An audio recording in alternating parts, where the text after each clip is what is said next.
your attention to the upper center, forehead and crown and back of head all at once.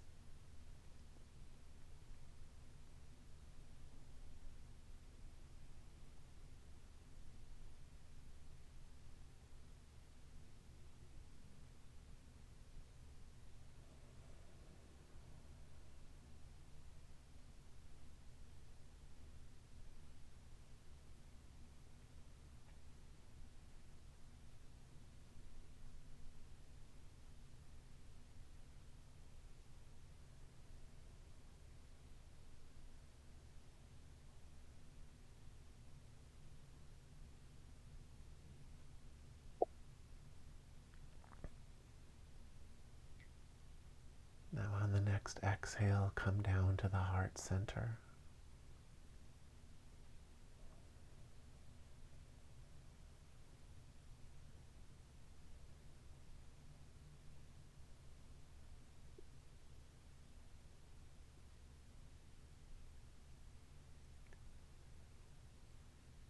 At the center of that center is a seed of perfect dynamic stillness.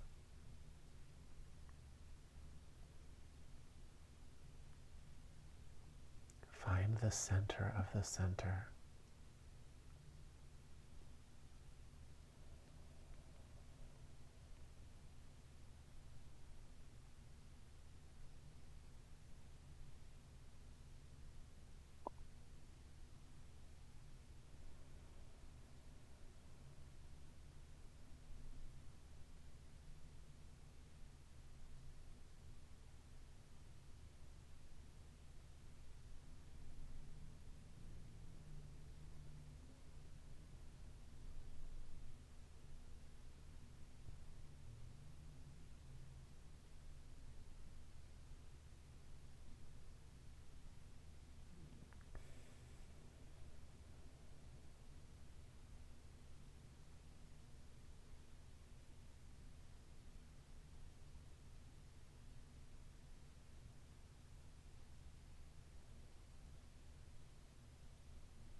And down to the lower center, a few inches below the navel and a few inches inside. A ball of light that encompasses all around the solar plexus and perineum.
Let's come back up to the heart center.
And back up to the head,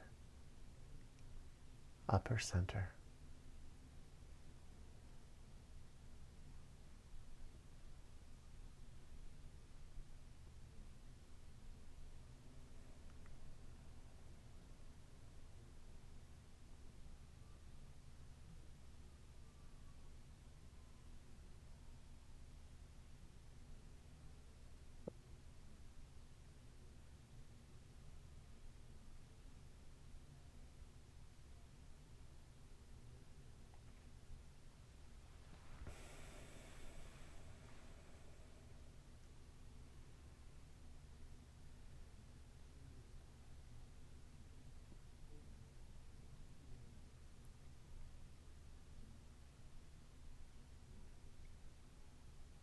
Suki's asking, is it possible to know if you love someone or dislike them?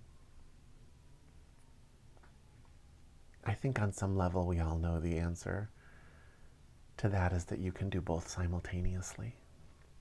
It seems like a paradox when you first look at it, but it's actually not a paradox at all. People think that like hate is the opposite of love, and it's not really. Hate is really more the other side of need. You know, when we have people in our world, we love them and we need them.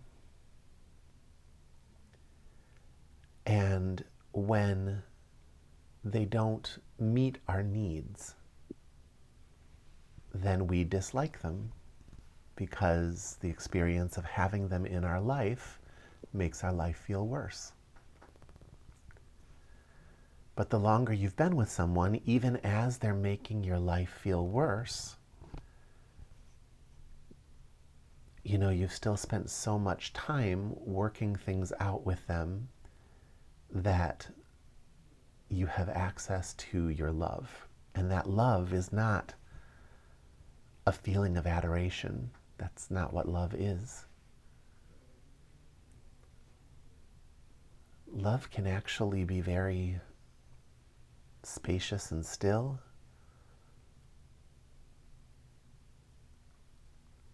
Love is that part of you that makes space for other people's dysfunction because you want good things for them.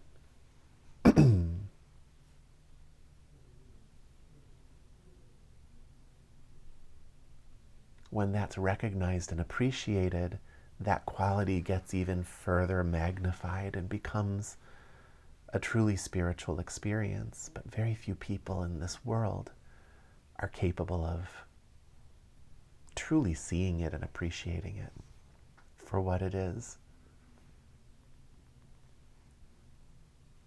They would rather you need them than love them. They don't know that. They don't know what love is.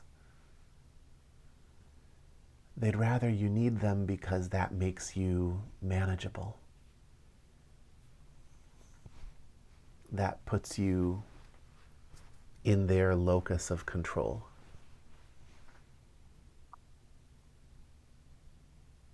Whereas when you really love somebody,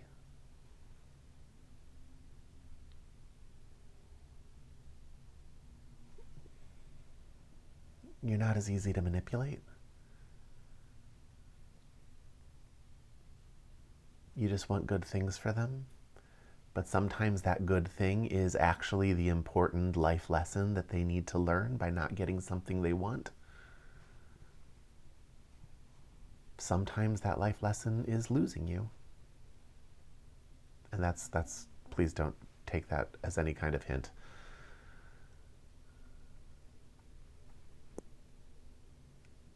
I don't have enough information.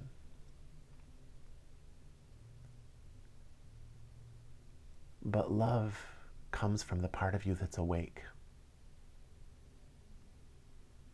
That experience is something so wonderful, usually in the very beginning of a relationship, because all your needs are met.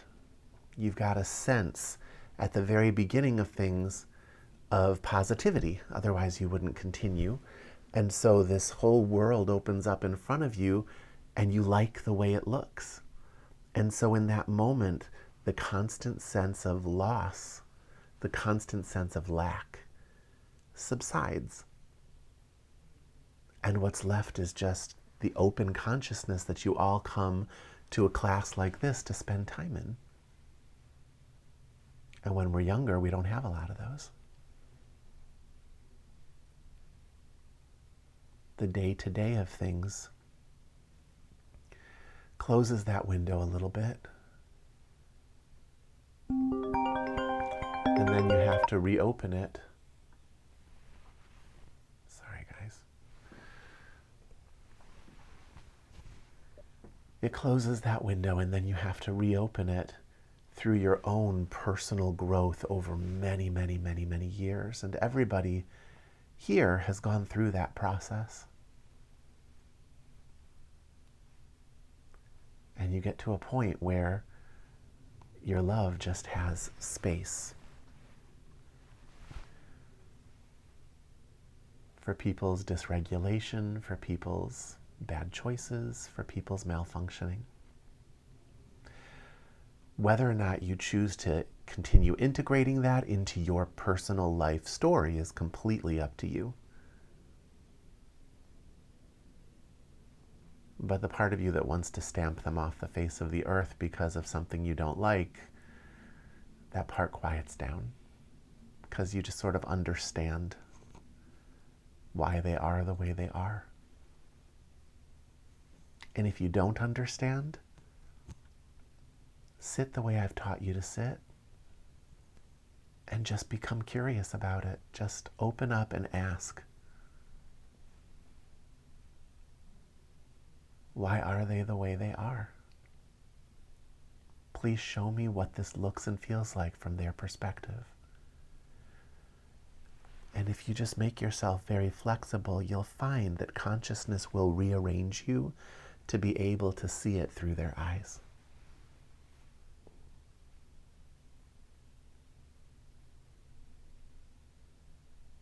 In truth, everything's understandable.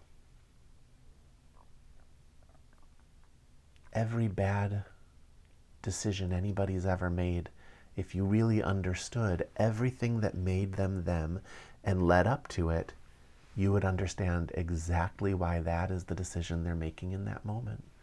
And if you were limited to their limitations, you'd make the same decision.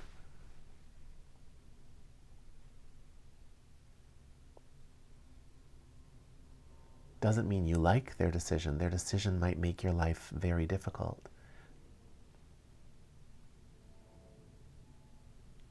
But it doesn't impede the love because you understand. It's all sitting in that vast space of consciousness.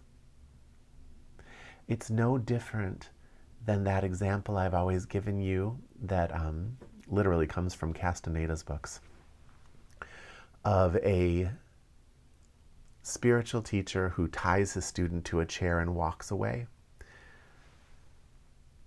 and the student is screaming after the teacher and struggling and just going crazy trying to get out of the chair and is just violently angry about it.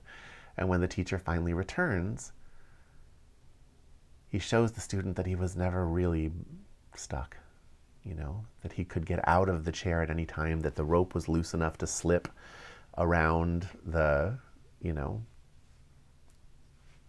armrest, that there's a dagger sitting right next to him that he could have actually grabbed with his hand and cut through the rope.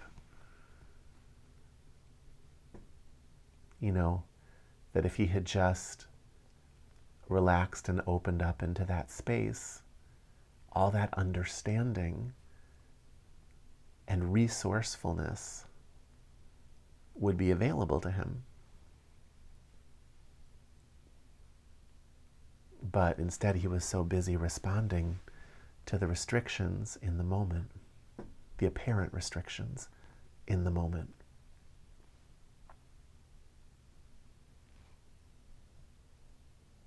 It's the same.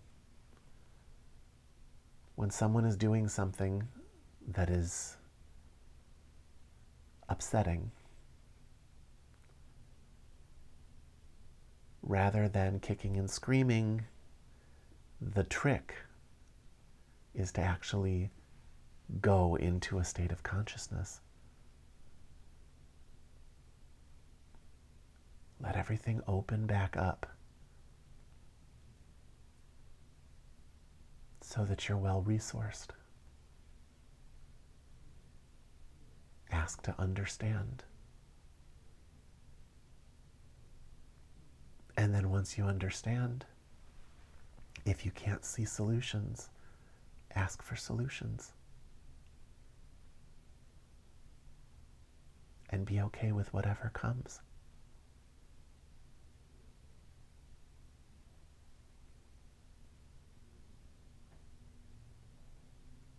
What you're connected to is so perfect, so complete, and actually so interactive.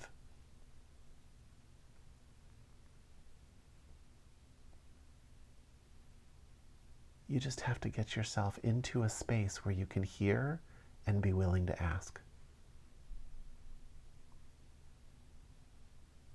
The answers will come like inspiration. The answers will come like direct knowing. And if you're just not there yet spiritually, the answers will come through obvious omens. Suki, just like last week, your friend who loved Hello Kitty, who died, sent you a Hello Kitty. There it is on the street winking at you, and you pick it up.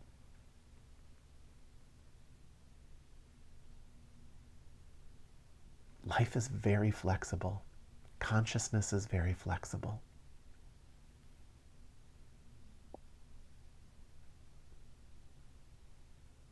So you just open up and you listen, and it'll speak however you're prepared to hear.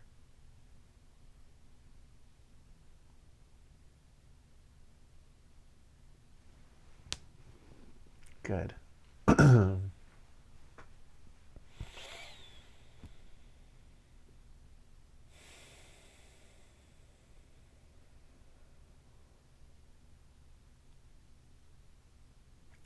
I went through a phase in my life where I didn't have much money, but I remember thinking I have a lot of resources I never use. I was living on a monastery with a spiritual teacher. I had exercise equipment. I had photo editing software. This was a long time ago where that was a big deal.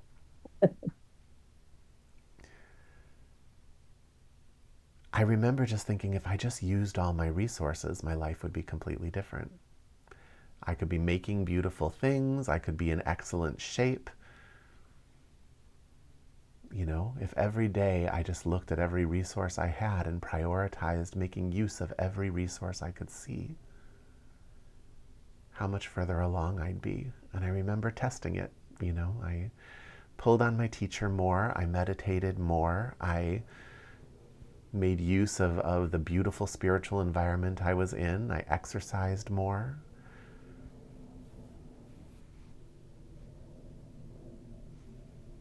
I ended up getting asked to create all sorts of visual art for the covers of different things on my path that I was on.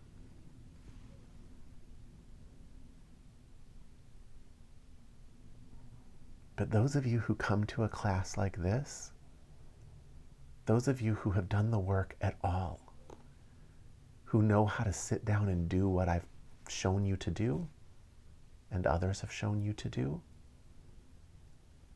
you have this amazing, limitless resource at your disposal.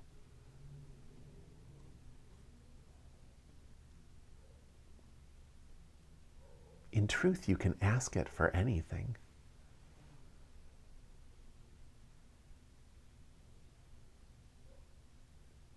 My advice is to keep those requests mostly to understanding.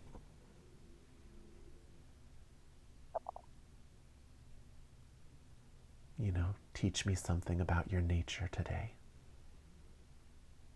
Help me understand this person I'm dealing with. Help me understand my next step spiritually.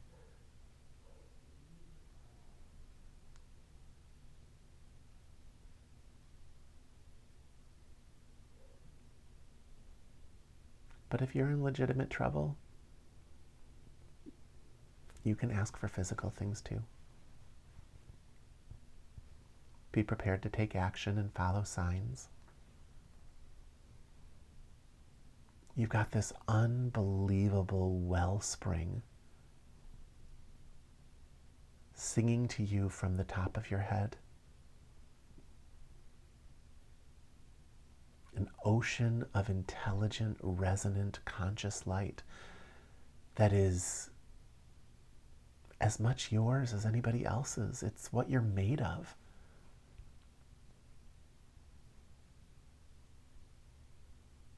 We treat it like such a chore to even be with it, to even touch it. A class like this is not a popular class. It's a rare person that comes to focus on this.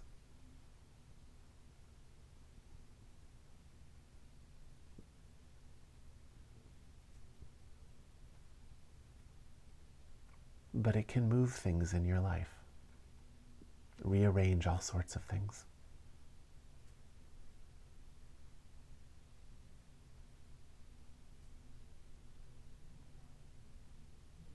Safest request is to ask for understanding.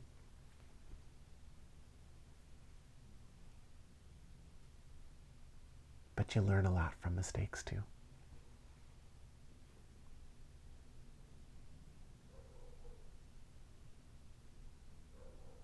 Are there any questions about that?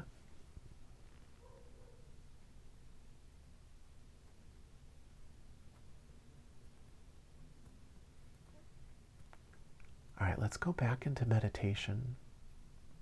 And I want you at the upper center. And when you start to feel the stillness of that center resonating in your body, I want you to take somebody that you struggle with a little bit. And I want you just to ask to be able to see through their eyes.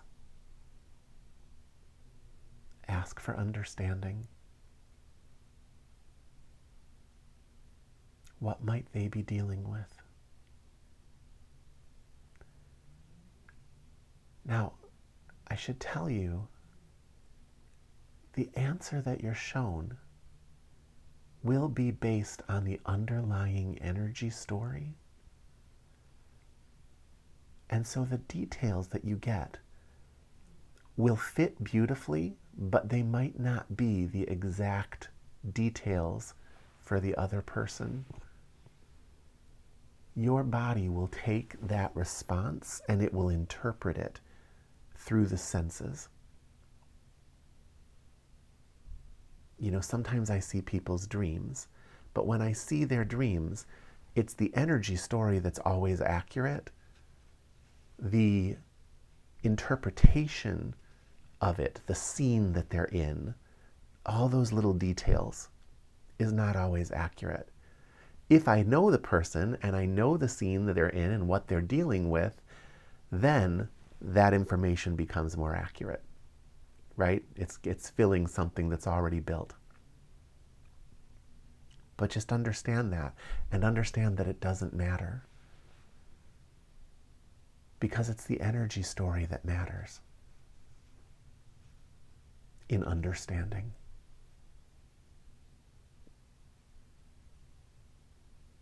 It shows you how something might come about and gives you the tool you need to rise above it, to rise above judgment.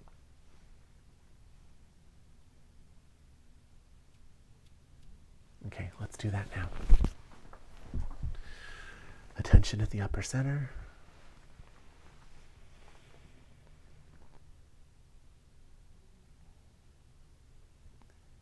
And once that stillness starts filling your body,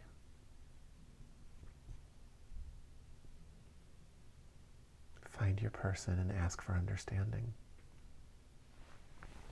Asking from up here.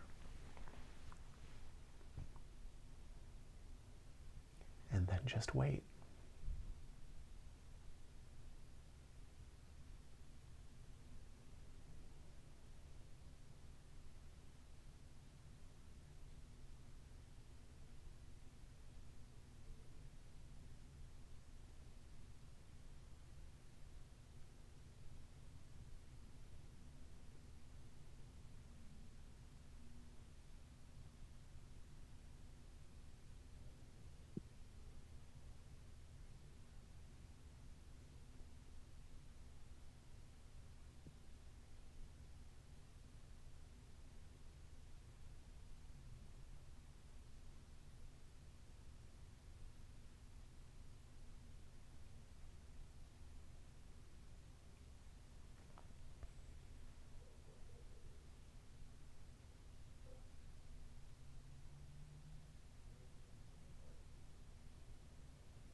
have to make yourself available to be rearranged.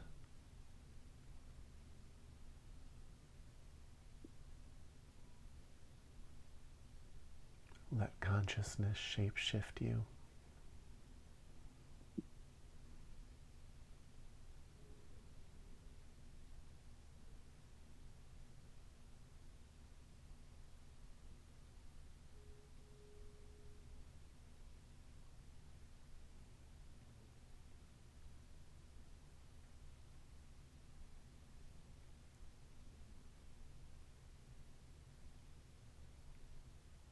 You won't lose yourself.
Okay.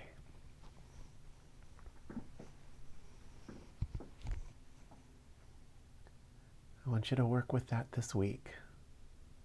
This week, I want you to focus on understanding the people that you deal with every day that annoy you. Make a list and spend time going through that list, making yourself available for rearrangement to shapeshift into that person's lens of you so that you can see what that looks like from their perspective. You can even reach out to the divine and ask to see it from its perspective. And again, you have to really you have to let go of yourself. You have to make yourself available for rearrangement. And if you can do that, it will shift you so that you can see. If you don't do that, it'll still find a way to communicate with you. So if you're just not there yet, keep an eye open in your environment. Depending on your karma, it could come immediately or it could come over the next day or so. But watch for it. An answer comes. Be open, be available, be aware. Any questions before we end for the night?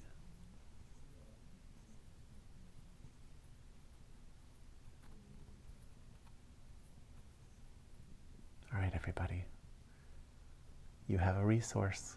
Use it. Okay? You've been given a task. Use it.